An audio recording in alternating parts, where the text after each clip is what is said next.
சுவாமி தாங்கள் எங்களுடைய வைகுந்தத்துக்கு வந்ததே நாங்கள் செய்த பெரும் பாக்கியம். இருந்த போதிலும் இங்கே உணவு அருந்தி தாங்கள் உறங்கினீர்கள் என்றால் நாங்கள் இன்னும் பெரும் பாக்கியமாவோம் அப்படி என்று சொன்னார்.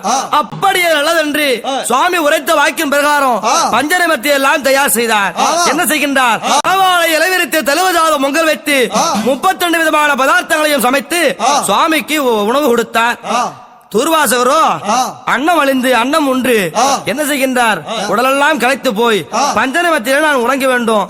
அப்படி நான் உறங்க வேண்டும் என்றால் ஐயா கோவிந்தா நீயோ என்னுடைய கால் பிடிக்க வேண்டும், உன்னுடைய மனைவியாக உலகக்கூடிய லட்சுமி தேவியோ என்னுடைய கை பிடிக்க வேண்டும் என்று சொன்னார். சுவாமி தங்களுடைய திருப்பாதங்களையும் மேனியையும் தொடுவதற்கு நாங்கள் என்ன புண்ணியோ செய்தனோ ஐயம்மா முனியே எது புண்ணியோ செய்தனோ